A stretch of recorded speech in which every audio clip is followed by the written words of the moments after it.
출애굽기 23장 14절에서 16절까지 같이 읽으실 때 살아계신 하나님의 음성으로 들으시길 바랍니다. 같이 읽겠습니다. 너는 매년 3번 되게 절기를 지킬지니라. 너는 무교병의 절기를 지키라. 내가 네게 명령한 대로 아비별에 정한 때에 이래 동안 무교병을 먹을지니 이는 그날에 내가 애굽에서 나왔음이라. 빈손으로 내 앞에 나오지 말지니라. 맥주절을 지키라. 이는 내가 수고하여 밭에 뿌린 것에 첫 열매를 거둠이니라. 수장절을 지키라. 이는 내가 수고하여 이룬 것을 연말에 밭에서부터 거두어 저장하면이라. 아멘. 오늘은 맥주 감사주일입니다. 맥주절은 유대의 3대 절기 중에 하나로서 6월절, 77절, 초막절, 이것이 유대인들의 3대 절기인데 그 중에 이제 77절이라고 하는 겁니다. 맥주절을 77절이라 하는 겁니다. 왜 맥주절을 77절이라 하느냐면은 6월절이 지난 7주가 지난 뒤, 그러니까 7주가 7일이잖아요. 그러니까 77에 49일이 지난 그 다음 50일째 되는 날, 또는 오순절이라고도 하기도 하는데, 곡식을 거두어서 첫 수확의 단을 하나님 앞에 드리는 절기이기 때문에 맥주절을 77절 또는 오순절이라고 합니다. 이것을 모르면은 맥주절은 뭐고 77절은 뭐고 6월절은 뭐고 똑같은 그 절기인데도 불구하고 이렇게 혼란스러울 때가 있습니다. 맥주절을 초실절이라고 또 부르게 되는데, 초실절이라고 하는 이유는 뭐냐? 첫 보리를 거두어서 하나님께 드리기 때문에 또 초실절이라고 합니다. 하나님께서는 오늘 본문을 통해서 이스라엘 백성들에게 매년 3차 절기를 명령하시면서 맥주절을 지키라고 말씀하셨습니다. 맥주절을 지키라. 이는 내가 수고하여 밭에 뿌린 것의 첫 열매를 거둠이니라 하는 겁니다. 여러분들이 아시다시피 맥주라고 하는 말은 보리맥자와 가을 주자를 써가지고 보리를 거두어 드리는 계절 또는 보리를 수확하는 계절이라고 하는 뜻입니다. 따라서 맥주절은 보리 추수를 마치고 하나님 앞에 감사의 예배를 드리는 절기입니다. 물론 이스라엘은 유목민족이죠. 양을 치고 염소를 쳐서 또 우유를 먹고 고기를 먹는 민족이지만 한쪽에서는 또 농경민이라고 해서 농사를 짓는 사람들이 많이 있었습니다.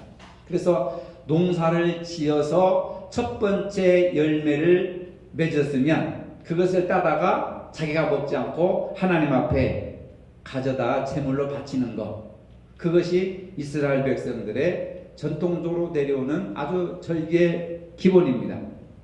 3대 절기 중에 6월절은 여러분들이 아시는 바와 같이 애굽에서 이스라엘 백성들을 해방하는 것을 기념하기 위해서 6월절을 지키고, 초막절은 이스라엘 백성들이 집도 없이 텐트를 치고 광야 40년 동안 행군하는 그런 것을 기억하면서 초막절을 지키고, 또 맥주절은 이제 보리의 수확을 끝내고 하나님 앞에 첫 열매를 드리는 그런 절기인데, 이 3대 절기에서 가장 중요한 것은 감사와 연관되어 있다는 겁니다.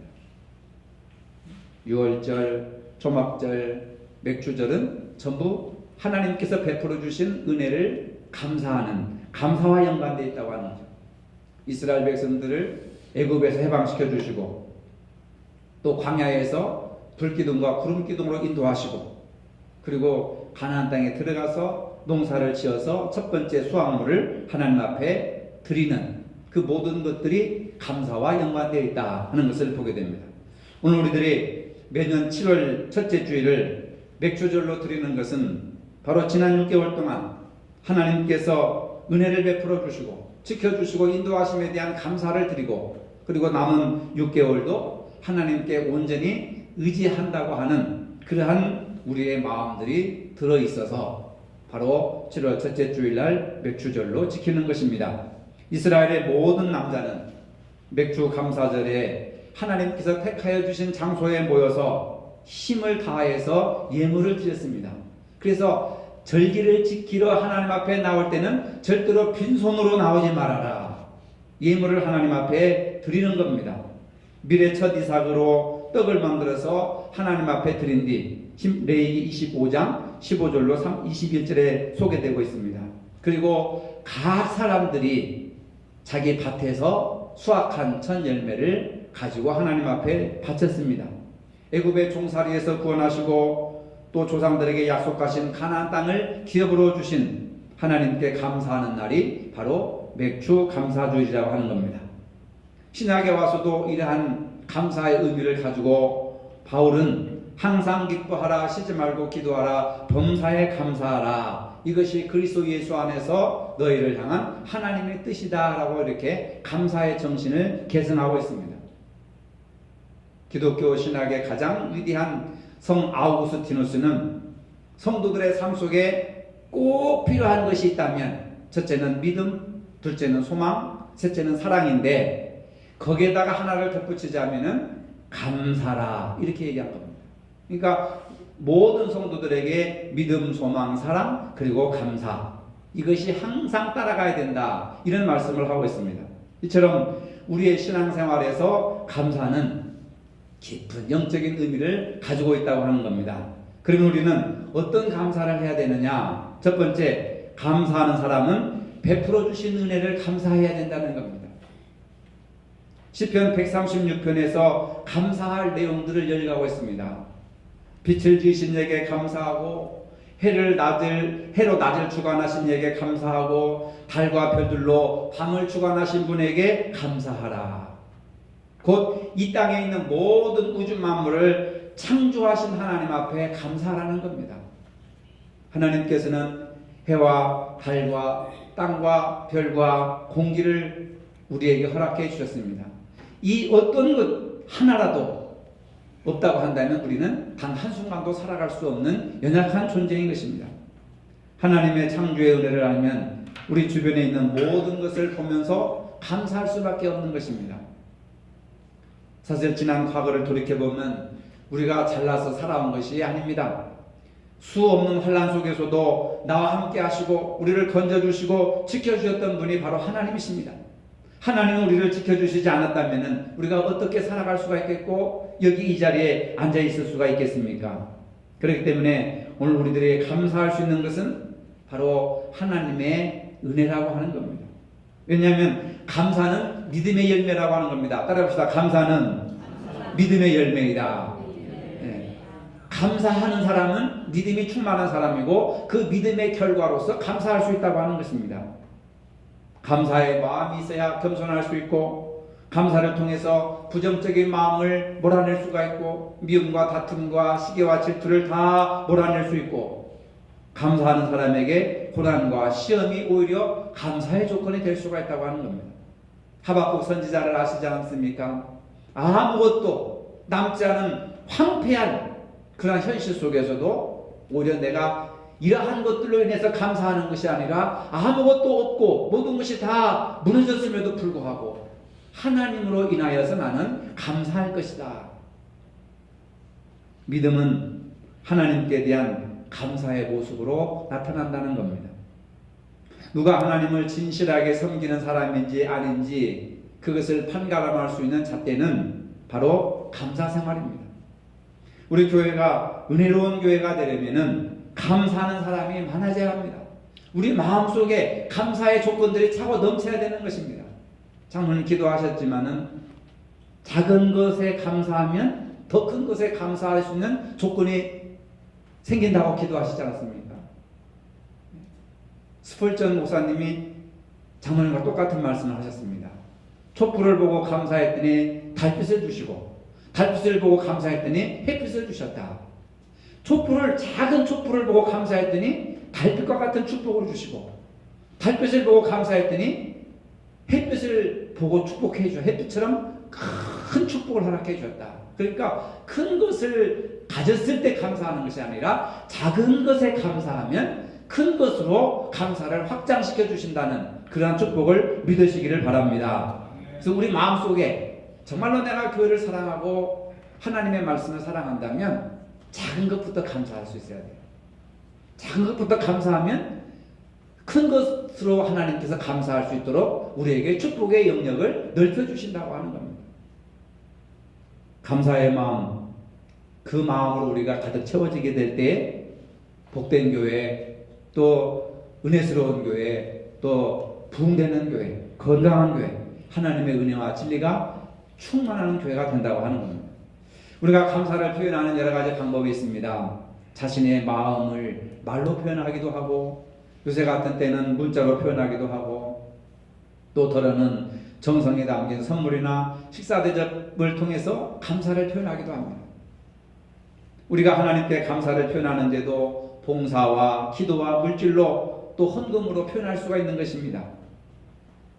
하나님께 우리의 몸과 마음을 드리고 기쁨으로 섬길 때 그것이 바로 진정 하나님 앞에 감사의 표현이 된다고 하는 겁니다.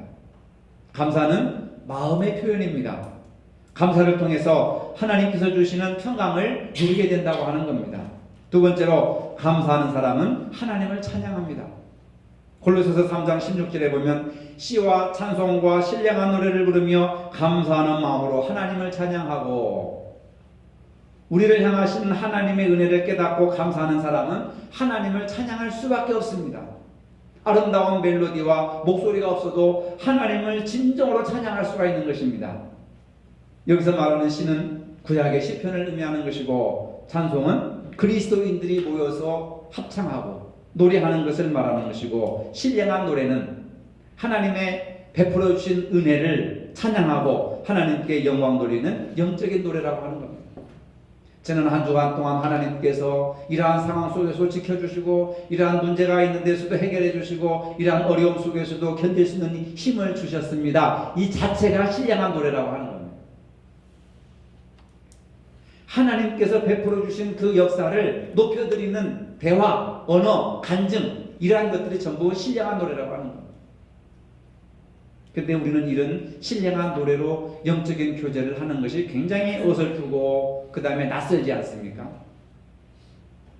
찬양은 그리스도인들의 입술의 열매이고 하나님께 드리는 예배의 모습입니다. 이 찬양은 아무나 하는 것이 아닙니다. 마음의 감사가 넘치는 사람만이 할 수 있는 것이라고 하는 겁니다. 찬양은 세상의 노래와는 다릅니다. 찬양은 하나님께서 주신 은혜에 대한 그리스도인들의 적절한 응답으로서 감사가 담긴 찬양이 되는 것입니다. 그리스도의 말씀으로 은혜에 입은 우리는 마땅히 하나님을 높여드려야 하는 겁니다. 시편 150편에 보면 나팔 소리로 찬양하며 비파 수음으로 찬양하고 소고치며 춤추며 찬양하고 현악과 풍소로 찬양할지어다. 그러면서 맨 마지막에 호흡이 있는 자마다 여호와를 찬양하라 할렐루야, 이렇게 시편 150편이 끝납니다. 호흡이 있는 자는 동물까지도 포함시키는 겁니다.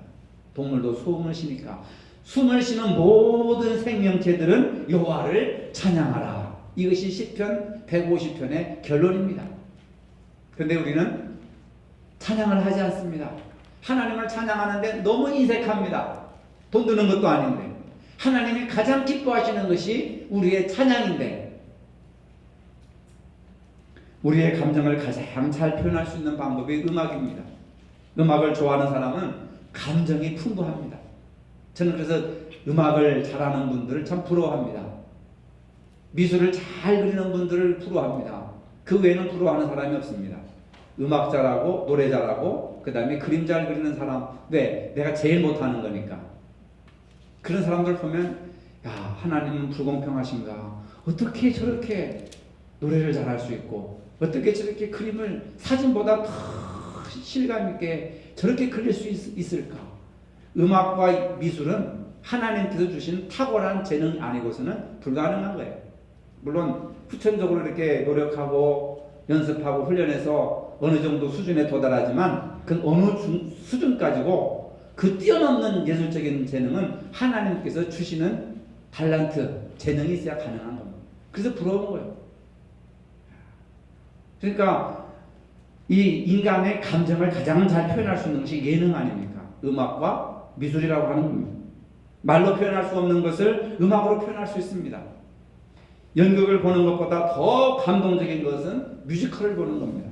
영화를 볼 때도 음향 효과가 제대로 만들어지지 않으면 영화의 감동이 적습니다. 그래서 음악가의 감정이 문필가의 감정보다 훨씬 풍부하다고 하는 겁니다. 하나님께 멋진 기도문을 만들어서 기도하는 것보다 더 훌륭한 감사는 바로 우리의 감정을 하나님 앞에 표현하는 바로 찬양이라고 하는 겁니다. 감사의 마음을 담아 찬양하면 우리의 찬양은 힘이 있는 것이고 능력이 생기게 되는 겁니다. 우리를 사랑으로 돌보아 주시는 하나님의 은혜를 기억하면서 하나님께 감사의 찬양을 드릴 때에 그 찬양이 능력 있고 권세가 있고 힘이 있고 영혼을 소생시킬 수 있는 능력이 있다고 하는 겁니다. 찬양은 묘한 능력이 있습니다. 찬양을 받으시는 하나님께도 영광이지만은 열심히 찬양하는 우리 자신에게도 큰 힘과 감동을 주는 겁니다. 그래서 주일날 이렇게 적은 숫자지만은 찬양대로 여러분들이 구별을 받아서 찬양을 하는 거, 이게 얼마나 큰 축복인지 모릅니다. 어떻게 보면은 설교자보다도 성도들에게 더 큰 감동을 끼칠 수 있는 것이 찬양이라고 하는 거예요. 저는 그걸 인정합니다. 찬양을 통해서 성도들의 마음을 열기도 하고 닫기도 하고 감동을 주기도 하고 울기도 하고 은혜스럽게 부드러운 이렇게 촉촉하게 적셔주는 것이 찬양이라고 하는 겁니다. 왜? 감동이 있으니까. 찬양하는 사람에게 더 큰 은혜가 있는 겁니다. 사울은 악신에 사로잡혀서 괴로움 당하고 스트레스에 막 이렇게 짜증낼 때에 다윗을 불러다가 악기를 연주하라고 하잖아요.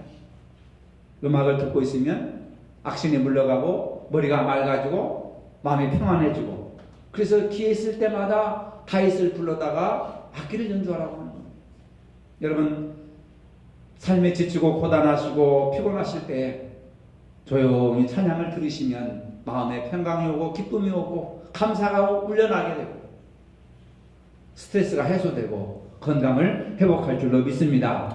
찬양하는 사람이 찬양하며 기쁨을 느낄 수 있고 눈물을 흘릴 수 있고 또 회개할 수 있고 다른 사람을 용서할 수 있고 아픈 마음이 이렇게 치료가 될 수가 있고, 매를 맞고 감옥에 갇혀있던 바울과 신라가 하나님 앞에 찬송을 하였을 때 하나님께서 빌립보 감옥의 문을 열어주시고 그들을 자유케 하여 주셨습니다.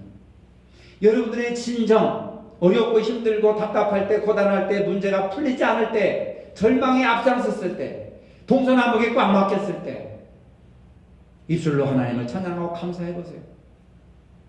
빌립보 감옥의 문을 열어주신 하나님, 여러분들의 모든 문제를 해결하시고 풀어주실 줄로 믿으시길 바랍니다. 이게 찬송의 능력이고 찬양의 능력이라고 하는 겁니다. 감사의 마음을 가지고 있는 사람만이 이런 찬양을 드릴 수가 있는 거예요. 감사하는 마음으로 뜨겁게 찬송하고 찬송 가운데 거하시는 하나님의 은총을 바로 경험할 수가 있는 것입니다. 세 번째로, 감사하는 사람은 모든 일에 감사할 수 있습니다. 사도 바울은 데살로니가전서 5장 18절에 범사에 감사하라. 모든 일에 감사하는 사람이 하나님의 사람이라고 하는 겁니다. 또 무엇을 하든지 말에나 일에나 다 주 예수의 이름으로 하고 그를 힘입어 하나님 아버지께 감사하라. 말에나 일에나, 우리가 말하는 것이나 손으로 행하는 모든 일이나 주 예수 그리스도의 이름으로 하고 하나님 아버지께 감사하라. 말에나 일에나 모든 일, 사업을 하는 일도 주 예수 그리스도의 이름으로 하고 감사함으로 하고, 공부를 하는 사람도 주 예수 그리스도의 이름으로 하고 하나님께 감사함으로 할 때 사업이 번성하고 공부도 더 잘되고 좋은 성적을 얻을 수 있게 되는 겁니다. 취미생활도 그냥 모든 일이라고 하는 겁니다. 말에나 일에나는 모든 일, 여러분들이 하시는 모든 일, 그 일을 할 때에 예수님의 이름으로 예수님께 하듯하고 감사함으로 해보세요. 왜 안 됩니까? 그래서 우리는 무슨 일이든지 그리스도인으로서 자부심을 가지고 책임을 갖고 해야 된다는 겁니다. 일할 수 있는 기회를 주신 하나님 앞에 감사하는 마음으로 일하는 겁니다. 감사는 어떤 특별한 일이 있어서만 하는 것이 아닙니다. 범사의 모든 일에, 모든 일을 함에 있어서 하나님의 선하심과 인자하심이 항상 우리와 함께 하심을 믿고 감사하는 것입니다. 감사가 있을 때 사랑하는 마음이 생기고, 또 사랑하는 마음이 있을 때 감사가 생기고, 이 사랑과 감사는 손등과 손바닥과 같이 뗄래야 뗄 수가 없습니다. 사랑하지 않으면 감사할 수 없고, 사랑한다면 감사할 수 있고, 사랑한다면 용서할 수 있고, 사랑한다면 내가 그 사람을 이해할 수 있고, 환영할 수 있고. 그래서 사랑이 가장 중요한 거 아니겠습니까? 어떤 사람이 미운 것이 아니라 그 사람을 향한 내 마음의 사랑이 부족하기 때문에 그러는 거예요. 이 세상에 미운 사람은 하나도 없습니다. 왜? 모든 사람이 다 하나님의 형상으로 지음받았기 때문에. 근데 내가 그 사람이 죽도록 밉다, 증오하고 싶다, 죽이고 싶다 하는 마음은 내게 그 사람을 향한 사랑이 없기 때문에 그렇습니다. 하나님에 대한 감사, 주변 사람들에 대한 감사, 감사의 마음이 필요한 때입니다. 여러분 지난 6개월 동안 어떤 감사의 제목을 가지셨습니까? 그것을 찾아서 감사의 제목을 마음속에 한번 작성해 보시기 바랍니다. 6개월 동안 우리의 삶을 지키시고 인도하신 하나님께 1년에 단 한 번 드리는 맥주 감사절을 맞이하여서 어떻게 감사의 모습을 보일 것인지, 우리가 찬양 때 찬양했잖아요. 받은 은혜 새어보아라. 하나님께서 베풀어 주신 은혜가 있기는 있는데 도대체 몇 가지나 될까? 지난 6개월 동안 하나님께서 우리 가정과 우리 직장과 교회와 또 우리 자신에게 베풀어 주신 그 복이 몇 개일까 한번 세어보라는 거예요. 세어볼 때에 그 받은 은혜를 해야 될 수가 있다고 하는 겁니다. 대학에서 6월이 되면 기말고사를 치르고 종강을 하게 됩니다. 그리고 한 학기 동안 공부한 성적이 나옵니다. 지난주에 어떤 학생이 나한테 6개월 동안 공부한 거 기말고사 본 성적을 나에게 보여주는데 깜짝 놀랐어요. 올레이. 어떤 학생은 D를 맞고 어떤 학생은 F를 맞습니다. F는 낙제죠. 하지만 공부를 열심히 한 학생은 A나 A부를 맞습니다. A나 A부는 95점 이상이면 A, 96점에서 99점까지가 A부입니다. 대학에서 100점을 절대로 주지 않습니다.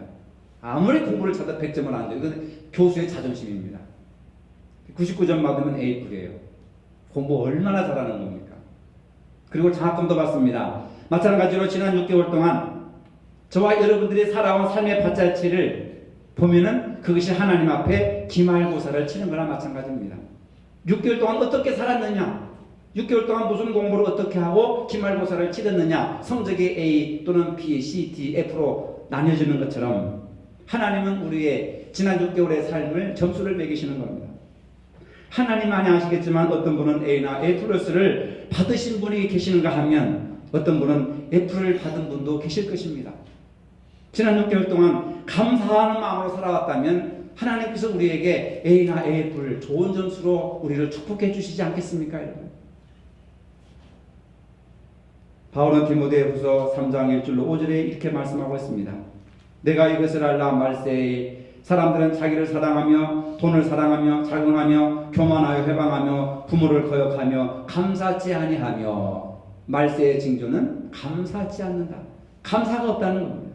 그러면서 바울은 주장하기를 경건의 모양은 있으나 경건의 능력을 부여하는 자니 이 같은 자들에게서 내가 돌아서라.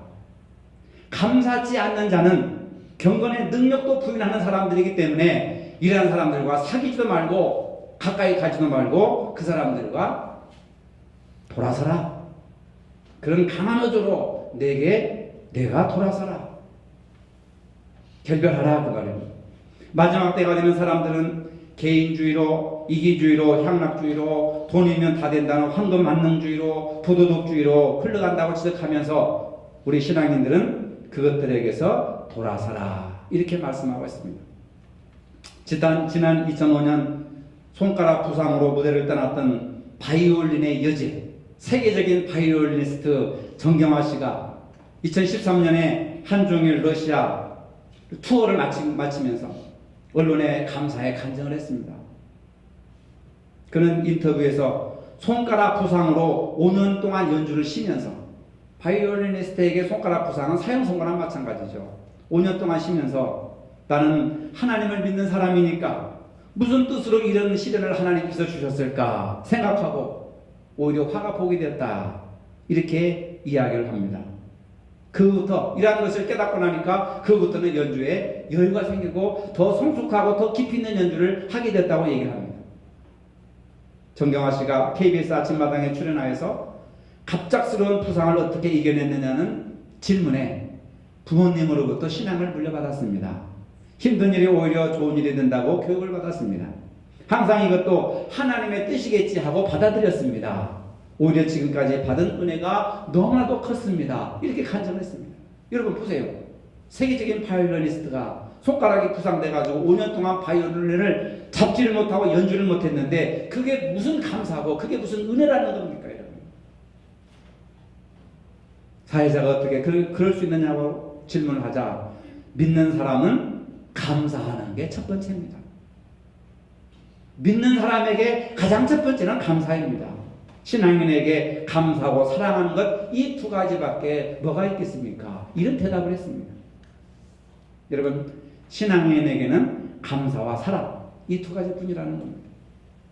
항상 감사와 사랑으로 사는 것이 건강이고 행복이고 축복이고 이것이 아름답게 삶을 살아가는 비결이라고 하는 겁니다. 이 세상에 우리가 살아갈 때는 얻은 것과 잃은 것이 항상 반복됩니다. 사업이 잘 될 때도 있고 손해볼 때도 있고 건강할 때도 있고 아플 때도 있고 날이 좋은 날이 있는가 하면 오늘같이 비 오는 날이 있고 이러한 것들이 계속해서 반복된다고 하는 겁니다. 그러나 어떤 경우에도 잃은 것보다 얻은 것이 많다고 생각하는 사람은 감사할 줄 아는 사람입니다. 참된 감사는 생각하는 데서부터 온다고 하는 겁니다. 영어의 think와 감사하다의 thank는 같은 어원에서 온 것입니다. 생각이 없으면 감사가 없습니다. 하나님께서 베풀어 주신 그 복을 한번 생각해 보아라. 그 얘기는 베풀어 주신 그 은혜를 한번 생각해 보아라. 얼마나 많은 감사를, 얼마나 많은 은혜를 받았는가. 그때 왜 우리는 감사하지 못하느냐. 어느 방향으로 생각하느냐, 무엇을 생각하느냐에 따라서 감사하게 되고 불평하게 되고 원망하게 된다는 겁니다. 잃어버린 것을 생각하는 사람은 감사가 없습니다. 그러나 내가 받은 것을 생각하고 은혜를 생각할 때 헤아려 볼 때에 감사할 수 있는 것입니다. 이 세상에서 제일 불행한 사람은 감사가 없는 삶을 사는 것이고 제일 복된 삶은 범사에 감사하는 사람입니다. 범사에 감사하는 삶은 하나님을 가장 영화롭게 하는 삶을 살아가는 것입니다. 그런 삶에 하나님의 놀라운 축복이 임하게 된다는 겁니다. 사랑하는 성도 여러분, 오늘 맥주감사 예배를 드리면서 잃어버린 감사를 한번 다시 회복해봅시다. 멀어진 감사를 한번 더 가까이 한번 내 것으로 삼아봅시다. 하나님께서 베풀어 주신 것을 감사하고 모든 일에 감사하고 내 주변에 내 이웃에 나와 함께 교회에 나와서 신앙생활하는 그분들로 인해서 여러분 감사해 보시기 바랍니다.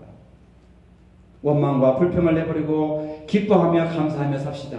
이것이 바로 오늘 우리들을 향한 하나님의 가장 위대하시고 가장 크신 하나님의 뜻인 줄로 믿으시기를 바랍니다.